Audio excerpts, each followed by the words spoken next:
Welcome back folks, my name is LastKnownMeal and today we're going to go through the latest Witcher 3 next-gen mods. I was waiting a bit before making this video because most mods were not yet compatible or updated and some still have issues, but these are the mods I keep using right now, and keep in mind they have been tested for any conflict, so if you only download the mods from this video, you should be able to run the game normally and no mod is going to be in conflict with each other. Now let's talk about mods. First, and one of the most important mods today, considering the problems new version has with frame rate, or well, more specifically ray tracing optimization, well, this mod optimizes ray tracing a bit.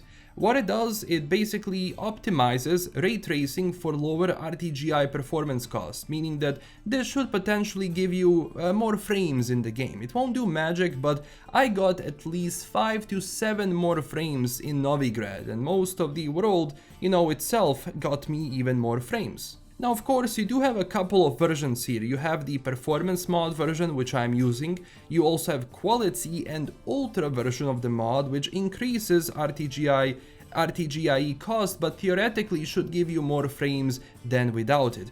Test it out and tell me what it does. Especially because looking at Steam depots, I don't think CDPR is working on a new Witcher hotfix, which is kinda weird because, there should have been something by now. But, it is what it is. Hopefully this mod is going to help you because it helped me, a bit, at least when it comes, as I said, with Novigrad. Next mod, which absolutely blew me away, is E3 ARP, or E3 Animations Revival Project.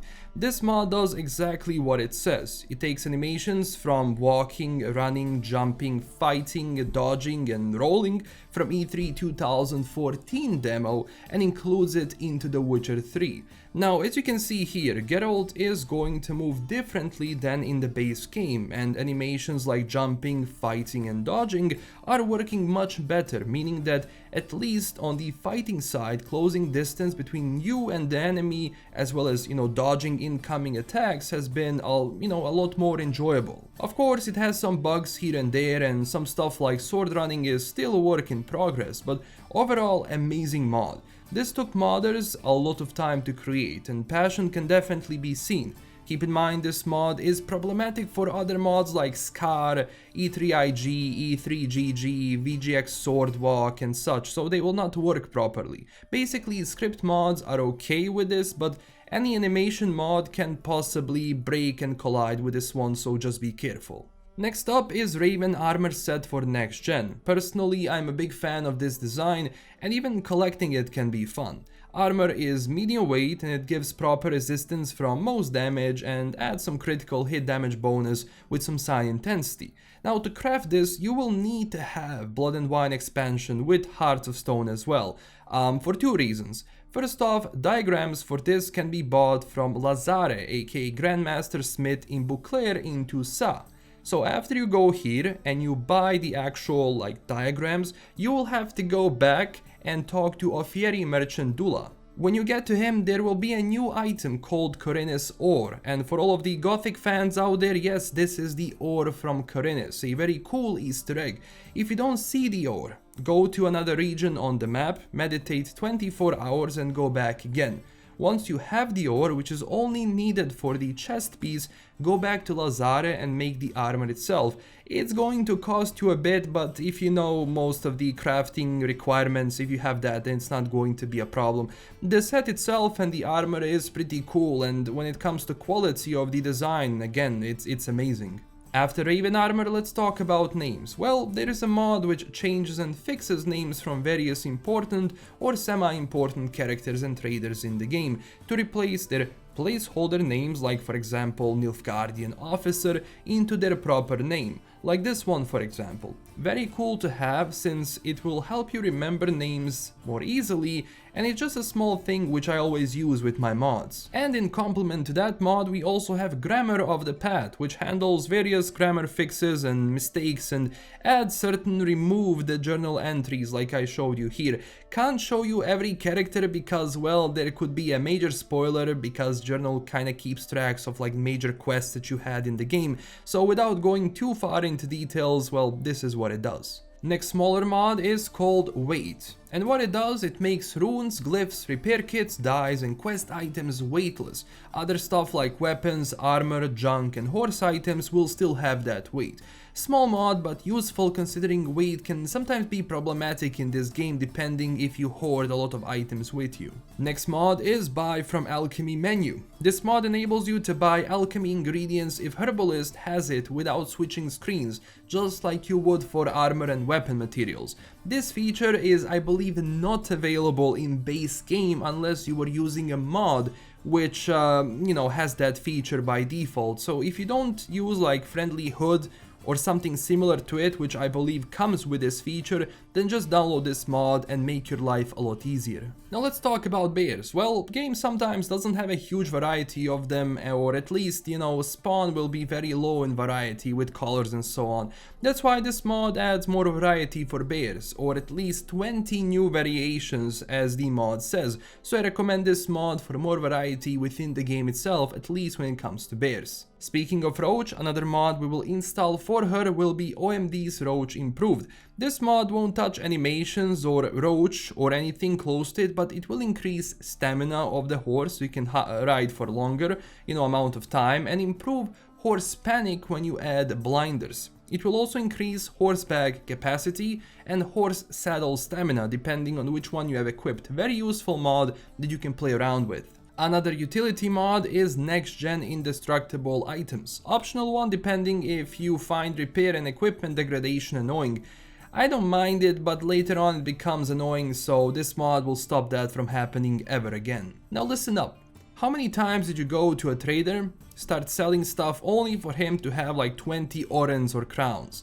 Well, this mod adds more money for traders, not too much but still enough where you won't have to completely push them into bankruptcy with only one sword, or you will have to switch like 10 different traders to sell 10 different swords, so very useful. Better Torches mod also saw a return. It was a very popular mod in the original game which expands the use of torch for Geralt.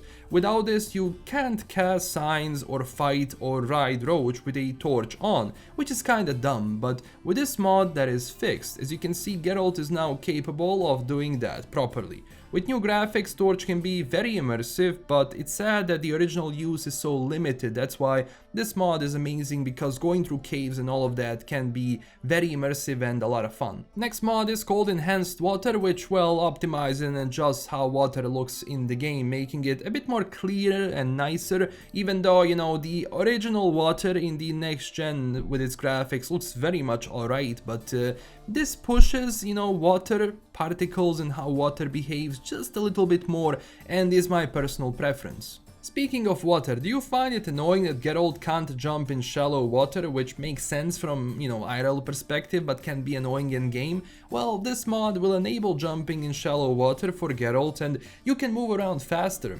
Sometimes though it can get a little buggy, but still better than without it. After sorting out water, let's cover signs as well. Even though signs look cool in The Witcher 3, they can look a bit better, adding some more effects to it and make it more immersive and believable. That's why I recommend Improved Sign Effects mod, which I talked about and reviewed before many times. Yrden Igni especially look cooler with this. You even have some blurriness when you fire art, for example, which, helps that added effect. Overall, I recommend this mod, always did, always have. Next mod we're going to check out is the Ultimate Yrden mod, Recast. So what this mod does, it changes how Yrden works in the game, because Yrden in general didn't really see too many changes. So first off, one of the things you can see in the footage is that a regular Yrden now follows Geralt around. So when you cast it, the actual aura, or well, what you place usually on the ground which stays, is going to start following you. This will also change how Lightning Yrden works, and is going to add some extra buffs you can go and read on the page itself. Do keep in mind again that some people might not like this, because then Yrden can become a little bit too OP, but it's up, up to your playstyle if you want to do it. I would recommend to play around with it and see if this works for you. With this next mod, we're going to focus on monster trophies, which can sometimes be a bit weak. Well, with this mod you can play around with it and give even more stats to Geralt. Of course, mod has a few versions depending on how much you want to increase monster trophy bonuses. I went with medium or low because increasing it too much can make Geralt a bit too strong. but still a mod I recommend playing around with, see how it goes. Another small mod I recommend is Skip the Intro, which will skip all of the intros when the game starts and push you straight into the main menu. Very useful, since that intro skipping can become annoying after a while. And last but not the least is Debug Console Enabler mod that enables you to use console command by pressing tilde button under the escape one on your keyboard. Useful for spawning stuff, clearing rain or starting rain, and many more. Of course, you have the list of all of the commands and items on the interwebs, so feel free to play around with it. Keep in mind, you don't even need to download a mod for this. In case, update comes, this mod will be rendered useless unless updated for a simple reason. Let me show it to you. So in your main Witcher 3 directory, click on the bin folder, then config, and then base one. Once you open it, you will see a bunch of ini files. Open general.ini one. Your vanilla game will only have config version written. So that you need to do is open this up in Notepad by default, or maybe Notepad++, and add this command under this. dbg dbg console on equals true, and that's it. Save the file, run the game, and mod basically does that, and you will have console command always without downloading this. But of course, if you never installed Witcher 3 mods, there are two ways to do it: manually or through Vortex Mod Manager on Nexus Mods. If you are using Nexus, only thing you have to do is when you find a mod, click the Vortex button and it will be added into your mod manager. Also, do keep in mind that not all mods can be added through Vortex, so some of them you will have to install manually. Second option is to go, as I said, manually, which in 98% of cases will be drag and drop, like for Cyberpunk 2077, so nothing complicated. So, for example, this is your main Witcher 3 file. You will see I also have mods folder. In case you don't have a mods folder, simply create a folder, name it mods, and that's it. Once you download the mod manually, there are a few things you will have to watch out for. If the file says mod, then mod name, that always goes into the mods folder. If it says DLC, then mod name, then you put that in the DLC folder. Sometimes it can have both files or one file, or sometimes you will have a bin file and a mod file. Bin file, just drag and drop, into the main directory where you see the bin folder, and of course the mod one goes into the mods folder, and that's it. Keep in mind, as I said, most mods you will just have to do this and that's it. If you have any questions about this, or some mods do not work that way, just let me know down in the comments and I will try to help you. This is everything for today. Keep in mind, a lot of mods now still have some conflicts on how they work and some are still getting updated. Some bonus mods you can download if you want, for example, Friendly Hood. Personally, I don't need it, but if you need it, I'm going to leave a link down below so you can install it. It can have some bugs and problems, always consult instructions by mod authors and see if it's been properly updated, especially because with this new next-gen version, some mods can take some time until they are out.